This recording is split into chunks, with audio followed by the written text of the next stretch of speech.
নামে মাত্র ক্ষমতা নিয়ে আছেন এই প্রধান উপদেষ্টা ডক্টর মোহাম্মদ ইউনূস, এখনো পদত্যাগটা করছেন না। পদত্যাগ নিয়ে বিভিন্ন নাটক চলতেছে। এনসিপি যমুনায় গিয়ে ডক্টর মোহাম্মদ ইউনূসের সাথে ঘন্টার পরে ঘন্টা বৈঠক করতেছে। এর ফল কি? এর ফল হিসেবে আপনারা দেখতে পাবেন ভবিষ্যতে বাংলাদেশে আবার মবের সৃষ্টি করবে, কিন্তু সেই মবের সৃষ্টি করে এবার এনসিপি তথা জামাত ইসলামের কোন রকমের লোকজন এবার নিস্তার পাবে না। কারণ আপনারা যদি লক্ষ্য করেন দেখবেন যে বাংলাদেশের রাস্তাঘাটে বিশেষ করে ঢাকা শহরে সেনাবাহিনীর ভারী ভারী যানবাহন টহল দিচ্ছে। এ থেকে বোঝা যায় ডক্টর মোহাম্মদ ইউনূস নামে মাত্র ক্ষমতায় আছেন, আসল কার্যক্রম সেনাবাহিনীর হাতে। প্রিয় দর্শক, এই সকল বিষয় নিয়ে আলোচনা করব। থাকুন ওভি নিউজ ইউটিউব চ্যানেল তথা আজকের বাংলাদেশ ফেসবুক পেজের নিয়মিত আয়োজনে।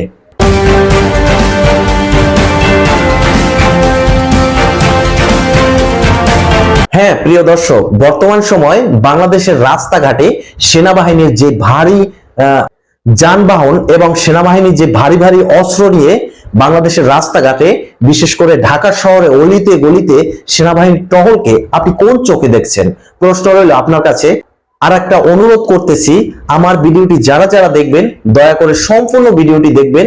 আর সম্পূর্ণ ভিডিওটি দেখে যদি আমার ভিডিওটি আপনার কাছে ভালো লাগে তাহলে অবশ্যই চ্যানেলটা সাবস্ক্রাইব করবেন, ভিডিওটিতে একটি লাইক দিবেন আর কমেন্টে আপনার মূল্যবান মতামত জানিয়ে যাবেন। প্রিয় দর্শক, কথা বলছিলাম সেনাপ্রধান ওয়াকারুজ্জামানের নির্দেশে বর্তমান সময় সেনাবাহিনী বাংলাদেশের রাস্তাঘাটে যে সেনা টহল শুরু করলেন তার কি কারণ?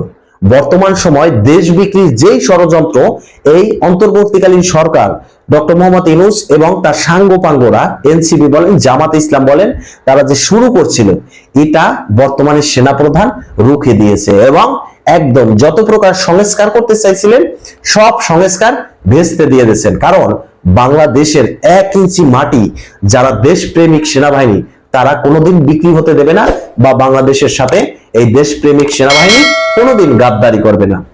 এদিকে এনসিপির সদস্য মন্ডলী যারাই আছেন, আমি নাম প্রকাশ করলাম না, তারা সবাই যমুনায় গিয়ে একদম হুড় করে ডক্টর মোহাম্মদ ইউনূসের পায়ে পড়ে গেছেন যে স্যার আপনি পদত্যাগ করেন না, যদি আপনি এখন পদত্যাগ করেন তাহলে আমাদের দুর্নীতি বা কেলেঙ্কারির যেই সকল নথিপত্র আছে সেগুলো ফাঁস হয়ে যাবে। কারণ যদি চিন্তা করে তাহলে দেখবেন এই এনসিপির সদস্যরা বাংলাদেশের ছাত্র সমন্বয়ক বা যারাই উপদেষ্টা পরিষদে আছেন তারা আগে কি ছিল, কোন কোয়ালিটির শার্ট পরতো, কোন কোয়ালিটির প্যান্ট পরতো, কি জুতা পরতো, এখন তারা কি পরতেছে এবং বর্তমানে তাদের স্ট্যাটাস কি।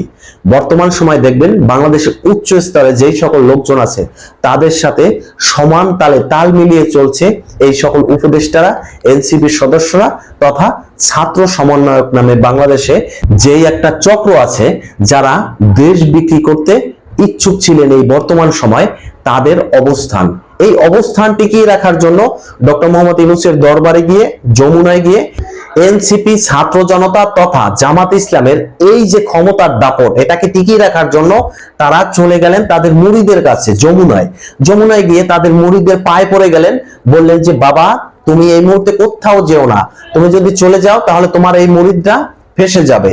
এই জন্য পীরের পায়ে গড়াগড়ি খাচ্ছে এবং বলছে যে কোনো পরিস্থিতিতে আপনাকে ক্ষমতায় থাকতে হবে, যত প্রকারের সাহায্য সহযোগিতা লাগুক, যত মবের সৃষ্টি করা লাগুক, যা কিছু করা লাগুক আমরা করতে প্রস্তুত আছি। এরকমই আশ্বাস দিলেন এনসিপি তথা জামাত ইসলামের লোকজন। কিন্তু এই ফুটানিতে এবার আর ফুটবে না, কারণ বাংলাদেশে এখন বর্তমান সময় সেনাবাহিনীর সেনা শাসন অলরেডি শুরু করে দিয়েছে। নামে মাত্র ক্ষমতায় আছে ডক্টর মোহাম্মদ ইউনূস, কারণ তিনি যেই সকল দেশ বিক্রির পরিকল্পনা করছিলেন, মায়ানমারকে মানবিক করিডোর দিতে চাইছিলেন, সেন্ট মার্টিনকে আমেরিকার হাতে তুলে দিতে চাইছিলেন, চট্টগ্রাম পোর্টকে বিদেশিদের হাতে বিক্রি করে দিতে চাইছিলেন, পার্বত্য চট্টগ্রামকে আরাকান আর্মিদের হাতে তুলে দিতে চাইছিলেন, এই সকল বিষয়বস্তু এখন সবার কাছে ক্লিয়ার। ডক্টর মোহাম্মদ ইউনূস ক্ষমতায় আসলেন কিছু কিছু তার নিজের স্বার্থ সিদ্ধি করার জন্য।